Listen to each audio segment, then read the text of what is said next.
Никош нема да заборам 2016 година, кога Ник Вујичич дојде тука во Скопје во Македонија. Јас бев дел од тој тим кој што го организираше настанот.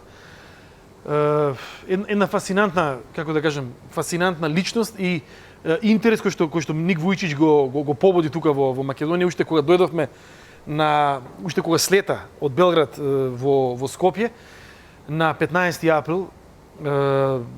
Луѓето, Ник Вујичич излегува односно од гейт на аеродромот и луѓето се многу онака возбудени, го препознаваат и сега као се чудат дали може да се сликаат или да не се сликаат со него.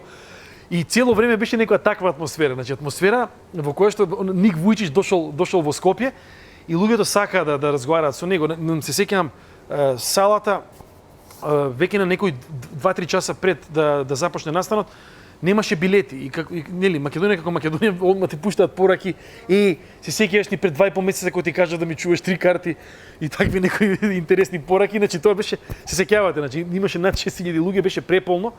Луѓе кои што дојде да го слушнат, Ник Вујичич, целиот оној подиум беше резервиран за луѓето со посебни потреби и се сеќавам влегуваат тие во самата сала и прашуваат Ник тука ли, Ник направи еден за мене страшно значаен потек и кажа ова нема да важи за сите, ама вие кои што те со посебни потреби, значи со кои што јас можеби највеќе сочувствувам, сакам да ве гушнам. Не знам дали знаете дека Ник Вујичич е всушност Гинисов рекордер во гушкање во свет. Значи он човек кој што нема екстремитети, нема раце, он има гуштото најповеќе луѓе. И тоа за мене е фасцинантно колку е Бог голем, значи колку Бог знае да земе една ситуација и колку може да префрли во нешто друго. И гледам стотици, буквално луѓе и со нивните родители се сликаат и го гушкаат и плачат. И завршува тој настан следниот ден повторно во телевизија и луѓето, камерманите као вемом да сликаме со него и млади. Според една добра скопска традиција го однесовме Ник Вујичич го однесовме на ручек во ДМ, значи на Даскарово ДМ го однесовме као искрено сум имал прилика да бидам во организација на некои други настани и како други некои луѓе сакаат ќе ти дадат онаа листа на очекувања и ти еден се сеќавам ни запиша која температура точно треба да биде водата во фрижидер, значи тоа беше толку прецизно нешто. Со Ник беше тоа се некако едноставно. Вика, слушај, вика, се додека вика има вика сендвич или вика ако имате негде бурек, вика уште боле, успат ќе функционира, значи е многу, како да кажам, отворен човек, иако светски познат, многу отворен, ама никако значи не може од мене да избега таа ситуација на луѓе кои што едва чекаат да го видат.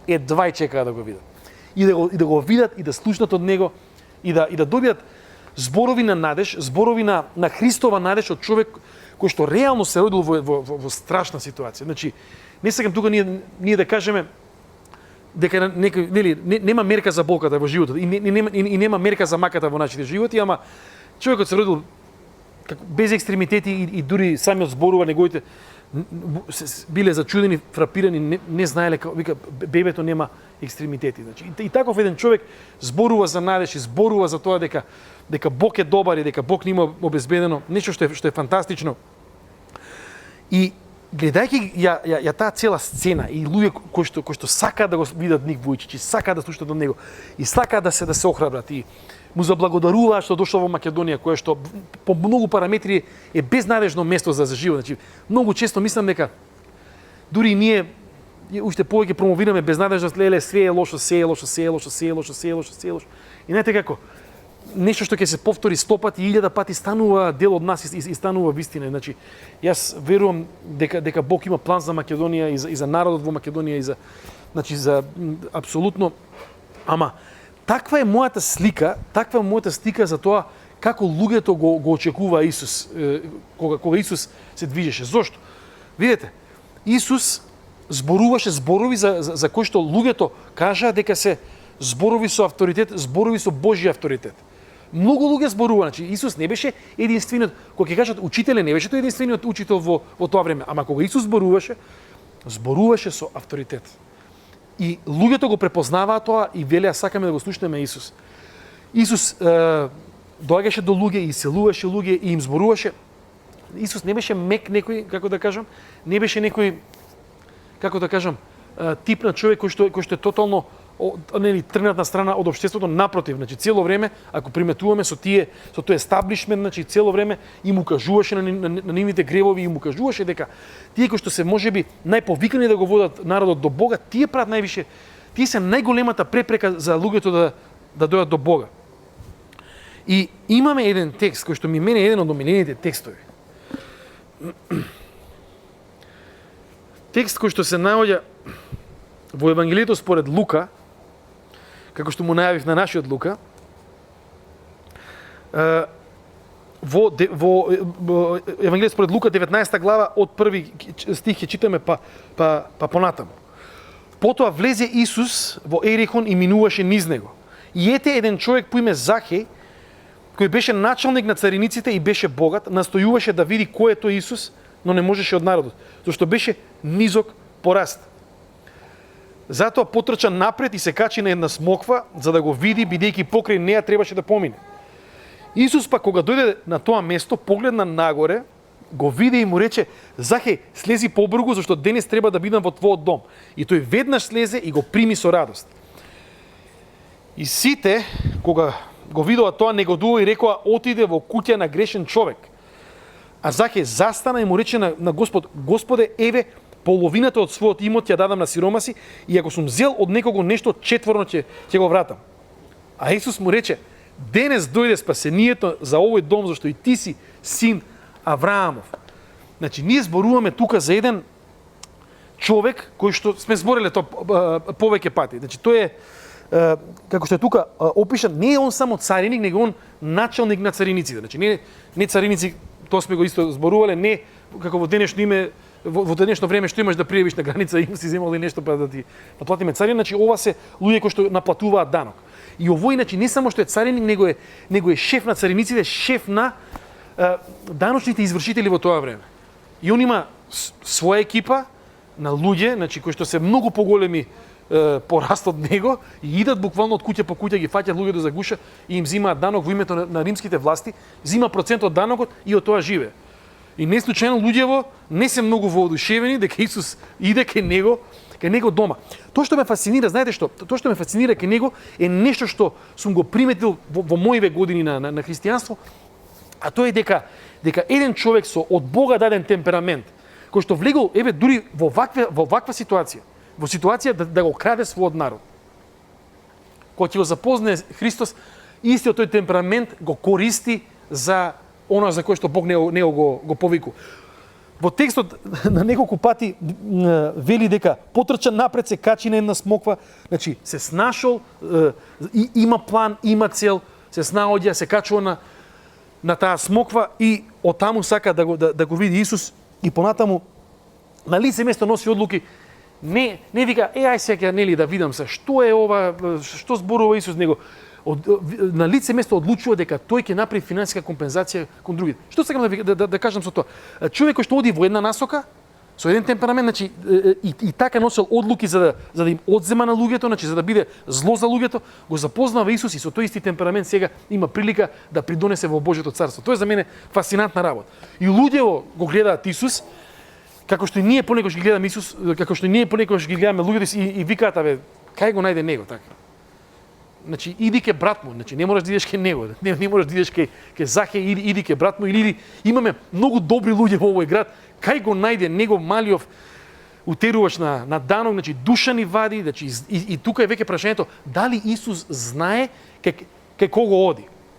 Захеј качен на смоква, видете, да не се лажеме, возрастен човек, да го видиме и денес кај се некој тука на дрво качен како од циркот, да чеке, вигнете полиција, вигнете обезбедување, значи човеков е лудна. Захеј нема гајле, значи он сака да го види Исус. Зошто сака да го види Исус? Се понекогаш ние сакаме да мистифицираме, да кажеме, па не знам, слушнал кој е Исус. Слушнал дека кај него има зборови на живот. Слушнал дека Исус исцелува, слушнал дека Исус е човек кој што де факто е, како да кажам, објавува кој е Бог на оваа земја. И вика: знаете што? Ја ова не го пропуштам. Кој сака нека се смее, кој сака нека вика: види го, лудиот се качил на дрво. баба ми моја секогаш ми викаше не ти личи на годините, нели? Нешто кој ја направив, тој бев мал бев и баба ми не ти личи на годините. Овој стварно не му личи, значи бил возрастен човек и сакал од горе да го види Исус. И мене ме фасцинира тој момент, значи тој момент на Захеј, на толкава желба да бидеш со Бог и да го видиш Бог, таква една желба. И морам да кажам едно нешто. Тоа уште поише мене ме фасцинира во една млитава култура и во еден млитав свет во кој што ние денеска живееме. Луѓе кои што одеднаш го запознаваат Исус и не со цело срце, него со цело тело се качуваат за да бидат поблиску до него, во време во кое што, ајде да бидеме искрени, некако као сет некоја рамна линија. Па да, свет, да, па ворете, па нели, фриждерот ми е пун, па ние сме култура на изобилие. Ако сме имале прилика да поразговараме со наши баби и дедовци претходно, ние мораме да кажем дека значи ние сега живееме веројатно како што живееле најбогатите пред 100 години, пред 150 години. И знаете, значи оние сите приказни тука, то не се приказни, така живееле. Немале што да јадат, па леп и не знам, маст ќе земат, па ние денеска живееме во изобилие и тоа изобилие нас ни прави да имаме некоја чудна рамна линија. Не се воодушевуваме многу на работа, но некако немаме веројатно и сочувство. И Захеј е еден од тие кои што доаѓа. И кога размислувам за Захеј, размислувам и за една друга личност, тоа е Самарјанката која што од нигде никаде нели дојде и имаше разговор со Христос и сака да дознае и вика, знаеш што? Однешка фрла се тој момент, значи фрла се и оди назад вика, морам да ви кажам кого сретнав денес. Човеков се ми кажа, значи ја мислам дека он е Месијата.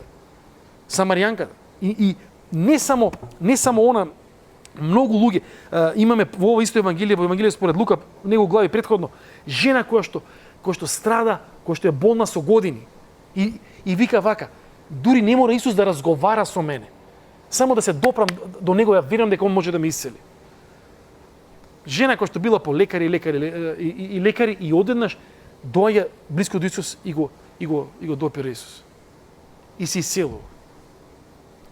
И моето прашање и прашањето кој што сакам да го поставам денеска за себе, за секој еден од нас е следново. Произлегува од Захеј, произлегува од овие луѓе за кои што ги спомена, а тоа е кои се тие луѓе кои што доаѓаат до Бог? Кои се тие луѓе кои што доаѓаат до Исус? И верувам дека Захеј, оваа кратка сторија за Захеј изборува едно нешто. Ние доаѓаме кај Исус кога сме свесни за себе си и кога сме свесни за тоа кој е тој. Кога сме свесни за тоа во каква ситуација реално се наоѓаме и кога ние си мислиме и кога знаеме дека имаме насушна потреба од Бог. Знаете кога јас не доаѓам кај Бог? Кога ми е се под конец, кога ми е се во ред, кога се ми е окей, и си викам, знаеш што, па најшто, се дали сум се помнал денеска, не е битно, или дали сум направил, не знам, сум прочитал и Библија, не е битно. Верувам дека луѓето и денеска ќе го наоѓаат Бог. И го наоѓаме Бог кога ние сме свесни за тоа, како што финишира оваа сторија за Захеј. Кога Исус му вели на Захеј, денес дојде спасението за овој дом, зашто и ти стана син на Авраамов, ти стана син на Авраамов, 10 стих вели вака, зашто синот човечки дојде да го побори, да го спаси она што е загубено. Не тие што се загубени надвор, тоа што е загубено дојде да го спаси. Тоа што е загубено. Најголемата илузија во која што ние можеме да паднеме во нашиот живот е дека сме си ние пронајдени, дека сме си окей, дека све ни е под конец, дека заклучокот немаме потреба од Бог. Јас сум фасциниран. Вчера мој пријател ми прати молитва на еден од црквените оци кој што се вика Климент Римски и таа молитва започнува со токму ваква изјава, молитва на загубеност. Вика, Боже, помогни ми и помогни ни затоа што сум загубен, затоа што без тебе немаме сила, затоа што ја викам, чекај, па ти си еден од тие што црквата ги препознала дека на вистина си живеел посветен живот на Христос. Па ти ли си загубен, па ти ли имаш потреба од Христос? И мислам дека ова како што завршува, финишира оваа сторија дека Синот човечки дојде да го спобари, да го спаси она што е загубено, за мене било и се надам дека до крајот на мојот живот ќе биде најважната порака. Секој од нас е загубен. Секој од нас е суштински загубен. И ми се допаѓа една изрека за црквата, кој што вика вака: црквата не е театар за светци. Значи не е тука ние да дојдеме и да кажеме: ти ајде видиме, ајде се мериме кој е попосветен на Господ, ајде се мериме кој е поголем христијанин. Црквата е вика болница за грешници. И ние никогаш нема да видиме ништо друго освен грешници кои што сме примиле милост од Господ и сме оправдани. Таа е таа загубеност со која што Бог се наоѓа. Таа е таа загубеност која што Захе го натера да се качи на таа смоква и да го бара него. И морам да кажам дека постојат некои индикатори кои што во нашиот живот укажуваат на тоа дека ние не ја разбираме сериозно нашата состојба, мојата состојба, дека јас не ја разбирам мојата состојба. Секогаш еден од клучните индикатори препознат од страна на Исус, кога вели: ние ви свиревме радосни песни и вие не се радувавте, и ние ве повикавме да плачете со нас, а вие не плачете. Значи, првиот индикатор, главен клучен индикатор, апатија.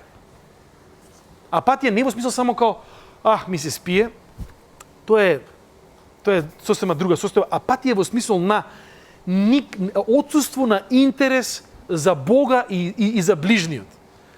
Нула интерес за Бога, нула интерес за ближниот, кој што многу често произлегува повторно од тој став: мене ми е све окей во животот. Сакам да се потсетиме на едно нешто. Ако Бог својот единороден син го даде за мене и за тебе, да умре со таква страшна дехуманизирачка смрт, тогаш ситуацијата во која што јас и ти се наоѓаме мора да е подеднакво страшна. Мора да е подеднакво страшна. Не е тоа Бог немаше што да прави, па го испрати својот син, туку не гледа нас, знае колку сме загубени, знае колку ние де факто сме далеку од Бог, колку сме ние далеку од ближниот, колку сме далеку многу често и од самите себе. И вика вака: јас ќе го пратам мојот син за нив. И ние никогаш не смее да дојдеме во ситуација да го земеме, да земе таа цена на спасување лесно во нашиот живот. Кога ние сме во апатија и во апатичност, ние живееме нешто што е според мене најтешко нешто да се живее, а тоа е формално христијанство. Формално христијанство. Христијанство без живот со Бог и без љубов за Бог. Христијанство без живот со ближниот и без љубов за ближниот. Можеме дури и да се молиме помалце, можеме дури не знаме некој стих да прочитаме, ама суштински, како што вика Бог преку пророкот во Стариот Завет, вика: овој народ многу зборува за мене, ама неговото срце е многу далеко од мене. И Бог го знае моето и твоето срце. И знае дека ние, знаете што, не само што сме загубени, туку ако го читаме внимателно Светото писмо, ако ги гледаме нашите животи, знаете што, ние не само што сме загубени, ние имаме и тенденција цело време заради злото и заради гревот во светот, ние имаме тенденција да се губиме. Не знам како е со вас. Таман ќе сречеш некој период, окей сум и окей си, и веднаш предизвикот е тука. Малку по малку. Зошто? Затоа што Исус вика: малку квасец го заквасува целото тесто. Малку ни треба во мојот и во твојот живот, малку компромис, малку да си кажеме ајде само ова или ај само овој пат, малку, многу малку треба. Исус затоа вика квасец, ситен прав. Значи малку треба за да има влијание над нашите животи. Многу малку. Светоглед, кој што ќе ни каже: па знаеш што, па не е битно, или светоглед кој што малку ќе не измести. Тоа што мене и тебе ќе не измести денеска 1 сантим, за 10 години ќе не измести 10 километри. Таква е прогресијата на аглите. Денеска си викаме: добро, го правам ова или не го правам ова, зашто постојат гревови на активност и гревови на пасивност. Значи, работи што се греф и што ги правиме, и работи кои што се греф затоа што не ги правиме. Зашто вика: носите си ги бремињата едни на други, и ако ние кажеме: ми е гајле за сите од црква, ќе си дојам, ќе се поздравам тука со луѓето и си отидам, значи склони сме кон кон двете нешта. Овој стих со кој што завршува оваа глава, зашто Синот човечки дојде да го побара и да го спаси оно што е загубено, е всушност стих кој што сакам да биде клучен за нас денес. Значи, да биде клучен за нас денес и секој еден од нас да не размислуваме, знам еден што е загубен или знам една моја предлага која што стварно е изгубена, сите ние да примиме нешто што е суштински, како да кажам, мир од Господа. А тоа е дека тој не е индиферентен кога сме ние загубени. Дека тој трага по нас, не бара нас, сака да се вратиме до него. Не е далеку, не е индиферентен. И црквата како тело Христово, кој што треба да го врши тоа што Бог го прави и сака да го направи тука, треба да го прави истото, односно да имаме очи и уши, да бидеме негови раци и нозе, да одиме таму и да бидеме со тие кои што поминуваат сериозни нешта во нивните животи. И кога ние правиме еден чекор кон Бог, Бог прави милион кон нас. Никогаш не остава, ајде, мачи се по полека, ама оди ке нас. И знаете што, не е ова само момент на загубен си, па ќе се најдеш. Денеска, верувам денеска за секој еден од нас, Бог ни дава можност да исчекориме и да оставиме дел од таа наша загубеност и наш, можеби, живот без Бога или нешто што не мачи грев или што и да правиме во нашиот живот, за да исчекориме напред и за да бидеме како што Исаија вели, дека нашата енергија, нашиот живот со Бога, нашата љубов за Бога и за ближниот може да бидат обновени. И тоа се прави, како што кажеме минатиот пат, со тоа што Бог ни ја дал молитвата, значи треба да му се обратиме на Бог, конкретно со таа ситуација во која што се наоѓаме. Втора работа, тоа е секако Светото писмо кој што треба да не води, и тоа треба да се случува во еден контекст на црква. И како што Захеј се качи на таа смоква, можеби денеска јас и ти имаме нешто што треба да го направиме и заради кое што луѓето нема да им биде баш, не знам, најдраго, ама ќе треба да биде наш исчекор кон него. Да не се лажеме. Нашето его е многу често најголемата пречка која што нас не одвојува од Бога. И има работи во твојот живот, има работи во мојот живот, кои што нас не спречуваат и единствен начин да се пребродат тие нешта да се качиме на смоква. Што значи да се качиме на смоква? Не знам, можеби да бидеме многу појавни во однос на нашата вера во Бога. Ама знаеш ли, моите пријатели ќе ме гледат поинаку, што ќе кажат родители, што ќе каже, не знам. Христијанството и следбеништвото на Христос никогаш не било без цена. Како што вели Дитрих Бонхофер, спасението е бесплатно, ама не е ефтино. Спасението е бесплатно, ама никогаш не било ефтино. Луѓето за кои што ние читаме во Новиот Завет, овие први апостоли и оние кои што понатаму живеат, плаќаа со своји животи, значи плаќаа со своји кариери, плаќаа со оно нешто со кое што и тогаш не било лесно да се плати, и денеска не е лесно да се плати. Ама тоа е начинот на кој што јас и ти потврдуваме дека реално живееме со Бог, и тоа е единствениот начин на кој што ние му изразуваме благодарност. Не само тајна благодарност во молитва, туку како што кажа Захеј, до денеска живее вака, од денеска сакам да компензирам дури на оние на кои што сум им нанел зло. И ја не знам што значи тој тип на јавност во твојот живот, во однос на твојата вера во Христос, ама знам дека секој еден од нас има такво нешто кое што треба да го направи и треба да исчекори, заради тоа што тоа е единствениот начин да се следи Христос.